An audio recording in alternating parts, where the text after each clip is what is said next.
Welcome back to Short Splats. I'm Jared. Today, we're doing another countdown, another top 5. This one, again, you might not agree with, but here's what we're doing.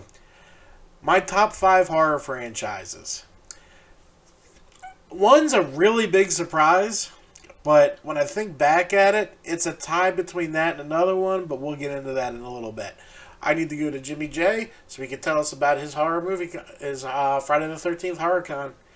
Friday the 13th. The only Friday the 13th of the year. Hit it, Jimmy.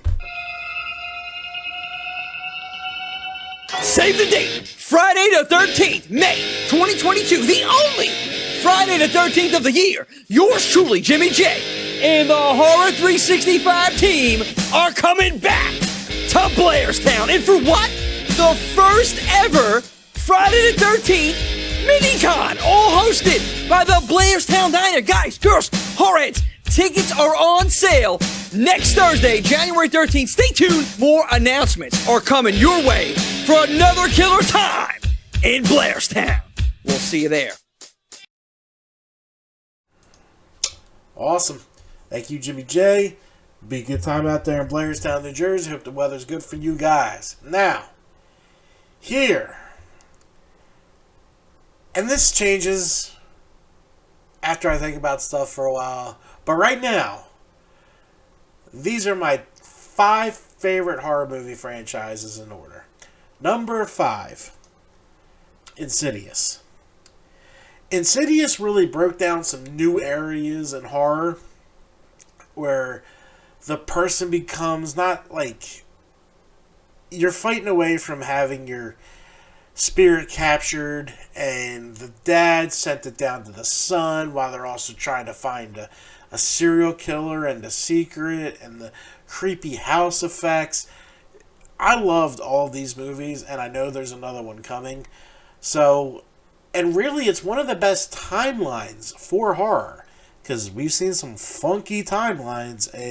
Friday the 13th, Halloween, Freddy Krueger, some weird timelines. But Insidious has not skipped a beat. They've all followed suit. So you can talk about that. Next on the docket, number 4, Scream. 1 was spectacular. 2 was good. Could have did without Jerry O'Connell. But what are you going to do? The whole singing scene theme and all that. 3... not terrible. Could have did without the Hollywood aspect, but all of them made sense of why they were trying to kill Sydney. Number 4, people hate on 4, but I liked it mainly because my girl was in it from American Horror Story, so I can't hate it. And she can play such a bitch, and I love her. So 4 was about a niece or cousin that is jealous that Cindy gets all the attention. And then 5, it followed a timeline, but 5, there's no connection. So, kind of lost me on. I call it Scream 4.5 because I don't consider it a full Scream movie, but still, Scream, Ghostface, legendary action, definitely on my list. Next up, oh yeah, look at Roy. Friday the 13th. Has Friday the 13th taken a journey from killing his mom to coming back as a sack to finding a hockey mask to dying to Corey Feldman to not being Jason to coming back alive of lightning for the best movie to fight a supernatural girl to just hop a ship to Manhattan. Freddy, he died. Jason goes to hell. And then he went to space. And then he fought Freddy.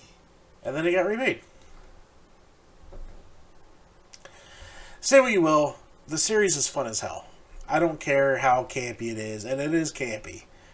I'm not even being literal. The films are campy, but they're fun. So I always enjoy it. And usually they have a better jump scare than most of the horror themes out there because they do a great job with the tones. You know, the it kind of fucks with you in the head. So, really, the Friday the 13th are fun. I enjoy them. I finally got them all on Blu-ray in the pack that isn't sold anymore. I got lucky on Facebook Marketplace. Got a deal. Alright, moving on. Number 2. The Halloween franchise has always been just a bit scarier than the others to me. 1 was great. I mean, the kids are there with the babysitter, so that adds a fear.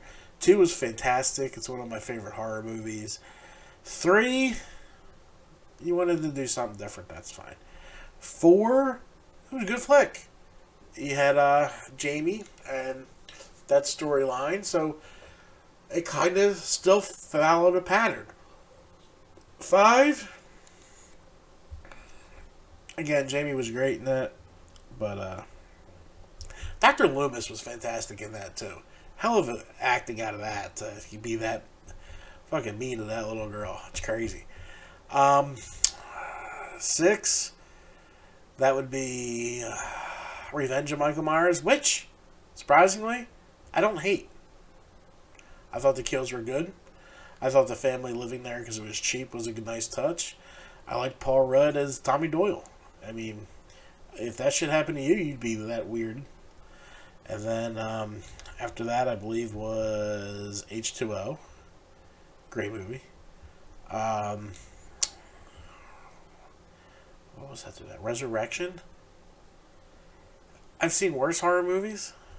And then Rob Zombie redid it, and now we're redoing it again. So the timeline's been a little funny, but Halloween also had some really good jump scares throughout. Maybe it's just Michael Myers is my second favorite. But, I mean, knowing what you know about the show, number 1. Come on. Nancy and Freddy. Now, I would like to see Freddy redone correctly. You need to do the makeup. The CGI is not going to work. It failed in the remake. The remake, if it was not a remake, would have been an okay movie. So, I'd like to see it redone with Evan Peters. There's no doubt in my mind this kid could handle that with enough change and charisma to play the different characters like Robert Englund did. Funny, psycho, crazy. Evan Peters has that all. I've heard a lot of shit about Kevin Bacon. Are you out of your mind? Kevin Bacon doesn't even acknowledge that he was even in a horror movie. Kevin Bacon can go fuck off. I can't stand Kevin Bacon. He did that, the new TikTok shit on, Not My Name, and they did every role he did but in Friday the 13th.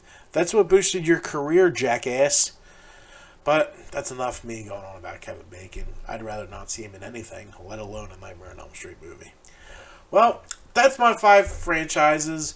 Close ones also is the Conjuring universe, Saw, and a couple others. The Puppet Masters were really fun, and Chucky had some okay movies, but there was more crap in it to really put it on the list.